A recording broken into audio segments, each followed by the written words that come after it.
Hey everyone, Kat here, and welcome back to my channel. For those who are new here, welcome, welcome, welcome, and thank you for subscribing. We are finally past the 500 mark. We just passed the 600 mark, and now we're on to our 1K mark. This is my new rickshaw bag, and I thought it would be a lot of fun to show you my currently inked pens. This is my very first video, only 4 years in the making. I did show you when the pens that I'm going to show you currently inked, when I was showing you what type of pens they were in a video recently. I'll take it about right here. I used the Traveler's Notebook passport size to write the information in, and I just wasn't satisfied with it. And it's not a vain thing that has to look perfect, because I think when it comes to sampling, there's just so many different ways of doing sampling inks. It's just that I think it's the lined paper. I just am not a fan of lined paper when it comes to creativity. The one that I showed you for my the pen show in Chicago, that was a blank one, and I think it just looks a lot better on blank paper, not lined paper. That being said, I am a big fan of grid paper, not large grid paper, but grid paper. When I was at the Chicago Pen Show, I stopped by Kirk Spears' booth, as I mentioned in that video, Pen Realm, and he had some cute little notepads for sale. So I bought 2 of them, and I used one of them for this inking new experiment, and I really like how it turned out. So before I show you, well, it's kind of like hand in hand, I'll show you the pens and what they're currently inked with. So what I did is I took stickers from the Stationery Fest, and I took stickers that I bought at the pen show to decorate it, because why not? You need something decorative because it makes you just happy when you see it every time. I did keep this paper in tack. It shows you how to use this particular pad, and what drew me to this pad, besides the very teeny tiny small grid, I know Liza of Liza Journals would love this type of paper. It is glued on the side, so it's a stack. So when you write on it, you don't have to worry about it moving around or anything. And then when you're finished writing on it, you just peel it and reveal the next page. This first page, the pen is not in this case, but I just wanted to show you how pretty this particular BPC company of Emerald Fusion is in my Harlan Wright pen. I just love how it glitters that way, or gleams. You pick the word, but anyways, it's so pretty. And what I did is I was trying to see how tiny I could write and how big I could write with the grid. And what was amazing, I knew this was going to work for an ink sample, is it's Midori paper and it didn't bleed through. And so I'm like, that's perfect. So then this is for my TWSBI pen, which I just recently showed you guys. All right, the first pen is the Caradon Loam Arch. I will put the title here. I couldn't pronounce it the first time I showed you this pen. Can't pronounce it again. Just wanted to show you this cool jar again. I just recently started following them, and the owner of the company, Andelarium, explained why they use these particular type of jars. And I'm not the first one that has said that it does look like a jelly jar. I filled it full of the Flapjack Octopus Orange, and I really like how there's no sheen to it, but I like how there is lightness and then to darkness when you're doing the writing. And I think that's one reason maybe a lot of us like the fountain pen inks, because it's just not a flat color every time you write with it. So that's the very first one. Next page is the cross nib.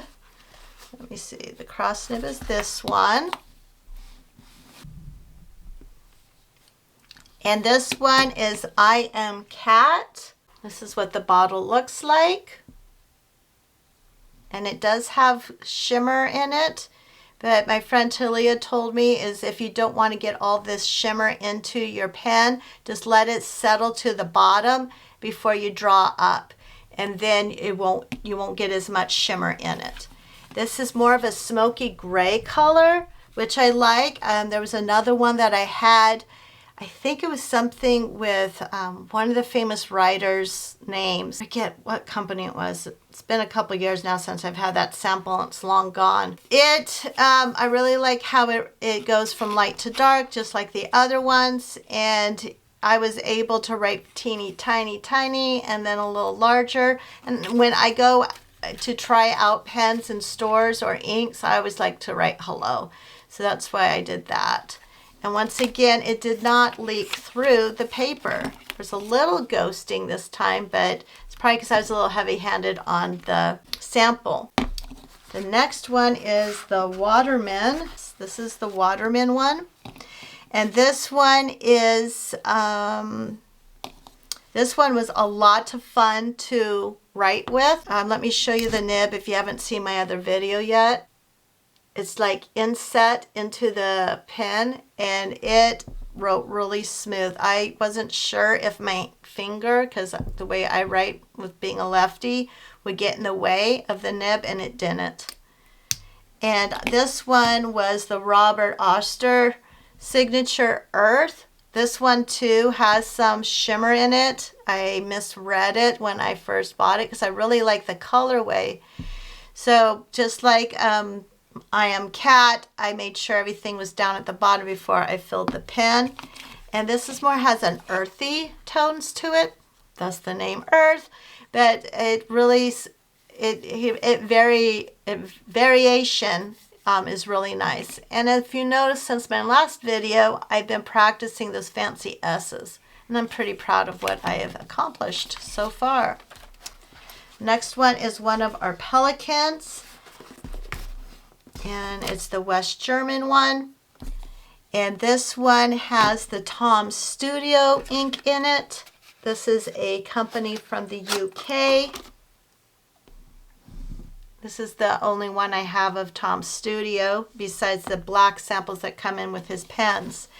And it always is very, very dark when you do a sample of it this way. But when you start writing with it, you kind of notice that, because it says deep blue greens, you can kind of notice that it kind of gets a little lighter, and it's not as dark as here. And so I filled this one with this particular one. The next one is the Aurora. Is this the Aurora? Yes, it is. It's the Silver Italian one.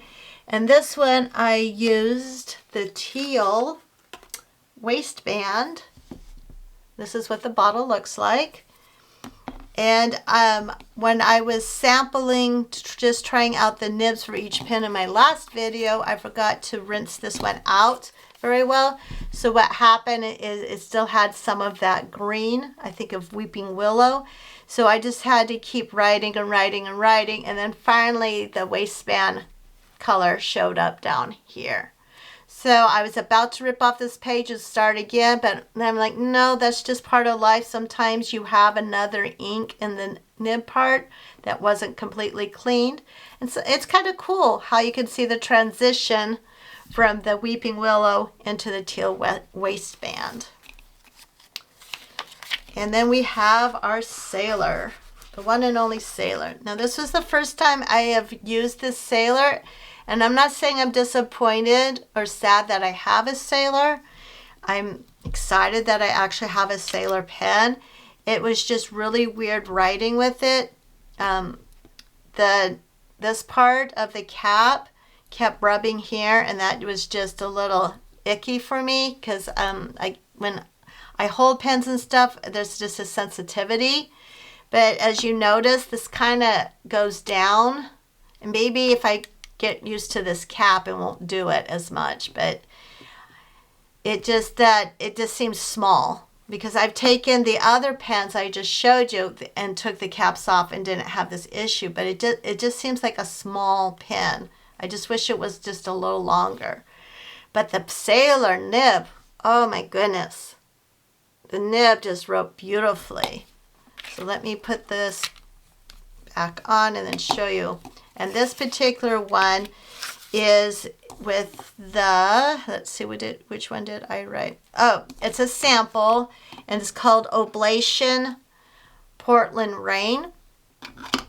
And it has kind of a purplish gray feel to it. Not as much as that I Am Cat. This more is on the purpley side. But how pretty is that? I really like how when it dried, it kind of lightened up there a little. And because of the background of the paper, you kind of can see the lines through it. And that is it. That is what is currently inked in my 6 pens that I have recently moved over to my very first rickshaw bag. Until the next one, bye.